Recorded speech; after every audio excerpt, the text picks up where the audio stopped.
ओम नमः शिवाय। जय श्री राम। फ्रेंड्स, मैं जो भी आप लोगों के साथ अभी बात शेयर करने वाली हूँ उसके लिए मैंने पहले 2 बार सोचा है, तभी मैं आप लोगों के साथ शेयर कर रही हूँ। पहले मैंने बोला बात कहूँ या रहने दूँ, परंतु फिर मैंने सोचा कि अगर मैं इस बात को नहीं कहूँगी तो मैं अपने सत्य को नहीं जी रही हूँ। क्योंकि जो एहसास मुझे, जो भी मेरे सामने कोई ऐसा उदाहरण बन जाता है और वहाँ पर मुझे एहसास होता है कि सही नहीं है या सही है। अगर सही नहीं हुआ और मैंने उसको नज़रअंदाज कर दिया तो मैं उस अपने सत्य को तो मैंने जिया ही नहीं। और अगर मैं अपने सत्य को नहीं जी रही हूँ, अपने एहसास को नज़रअंदाज कर रही हूँ, फिर मैं भी आपके साथ झूठ बोल रही हूँ। और अगर मैं खुद जो बोल रही हूँ वो ही अपने जीवन में नहीं उतार रही हूँ तो फिर मैं कैसे आपको कोई अच्छी बात सिखा सकती हूँ। अगर मैं अच्छी बात खुद करूँगी तभी मैं कहने की भी हकदार हूँ। इसीलिए मैंने फिर यही निर्णय लिया कि मुझे आपके साथ ज़रूर बात को शेयर करनी चाहिए, क्योंकि अच्छाई को जितना फैलाओगे बढ़ेगी। और हाँ, अगर कोई चीज़ गलत हुई है तो उसे आप सुधारोगे तभी वो सही होगी। देखिए, सौभाग्य से हमारे कॉलोनी में भागवत कथा का पाठ हुआ और मुझे भी वहाँ पर, क्योंकि भागवत भगवान जी कथा हो रही है तो मुझे बहुत खुशी हुई और मैं वहाँ पर सुनने के लिए बहुत उत्साहित और मैं सुनने के लिए जाने लगी। अब मैं देख रही थी कि भागवत कथा में लोग कम आ रहे हैं, संख्या कम। आदमी तो न के बराबर थे और औरतें उनकी संख्या भी कम।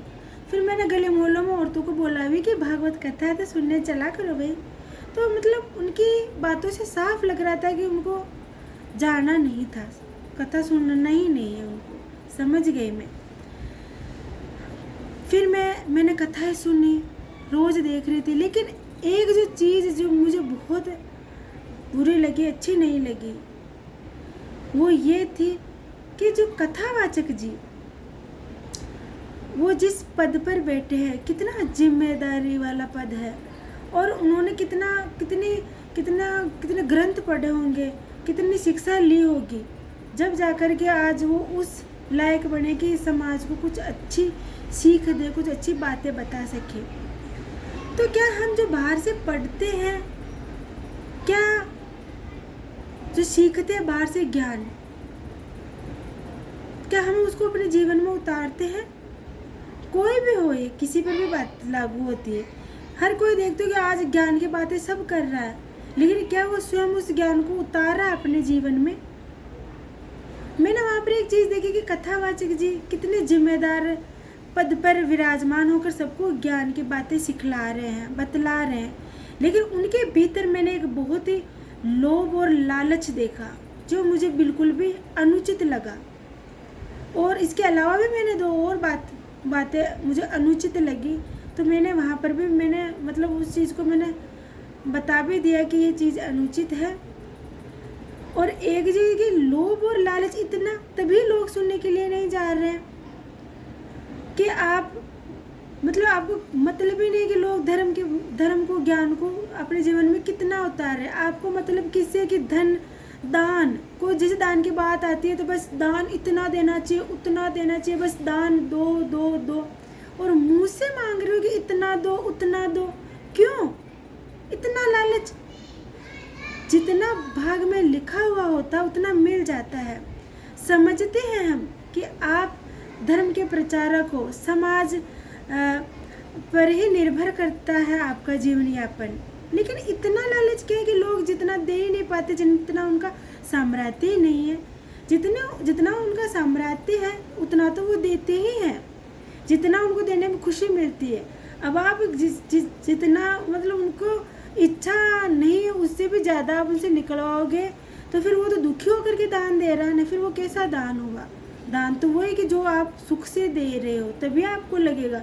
किसी का दिल दुखा करके ले रहे हो आप, मतलब कपड़े हो, बर्तन हो, जैसे भगवान जी का लीलाएँ आती है ना, तो जो भी आप मांग रहे हो, ले रहे हो, तो आप मुँह से इतना, मतलब मैंने लोभ की लालच देखा बहुत ज़्यादा, ज़रूर से ज़्यादा। तो इसी लालच की वजह से लोग धर्म कि बातें सुनने से वंचित रह रहे हैं। और मुझे लग रहा है कि इसी वजह से लोग सुनने भी नहीं जाते, और वास्तव में यही निकला। औरतें बातें करते, फिर मैंने पूछ ही लिया कि क्यों भाई, कि मतलब इतना ज़्यादा मांगते हैं कि इतना दे ही नहीं पाते हैं।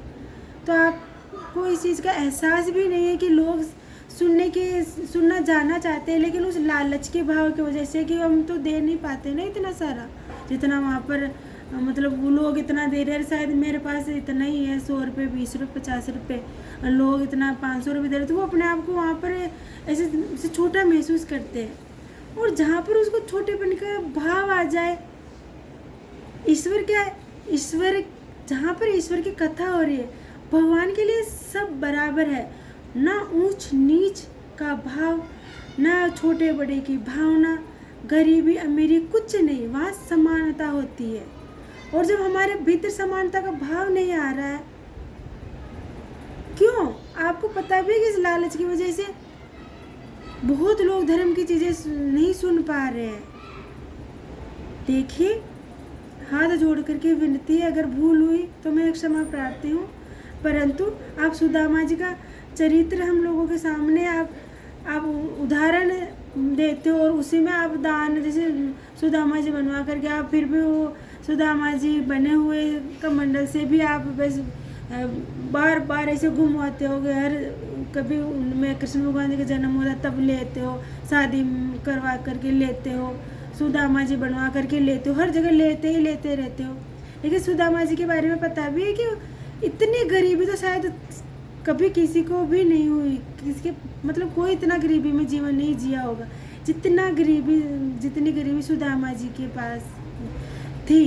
परंतु आपने देखा कि उन्होंने कभी भगवान जी के आगे मांगा नहीं है, इतना संतोष था उनका, था कि बस जितना मेरे किस्मत में, मेरे भाग में लिखा हुआ उतना मुझे मिल जाएगा। और आप उन्हीं के नाम से ऐसे घूमवा रहे हो, पब्लिक में प्रेशराइज कर रहे हो सबको, और सब मतलब ऐसे उनके चेहरे देखने लायक होते हैं। मैं देखती थी कि लेडीज़ें मतलब कितना मतलब दुखी रहती कि यार फिर आ गए ये लेने के लिए, बस यही चीज़ मुझे गलत लगी। हाथ जोड़ कर के निवेदन है, वो एक बहुत ही जिम्मेदारी का पद है जो आप समाज को दे रहे हो। धर्म को धंधा क्यों बनाते हो? धर्म तो जीने का, संसार को जीने का एक जरिया है। ईश्वर के जो जितने भी जन्म है ना, वो लीलाएं रची है उन्होंने, ताकि हम आम जन उनको अपने जीवन में उतारे और इस जन्म को सब कुशलता से जिए, क्योंकि सुख दुख ये संसार का नियम है। तो हम न तो सुख में घमंड करें, न दुख में रोना रोकर अच्छे पलों को खो दे। इसीलिए आप अच्छी चीज़ें सिखाए, अच्छा नॉलेज दे, धर्म के प्रचारक हो ना, तो वास्तव में धर्म क्या है उस चीज़ को स्वयं सीखे, फिर संसार को सिखाए, तभी हमारे समाज का, संसार का भला होगा। ओम नमः शिवाय। जय श्री राम।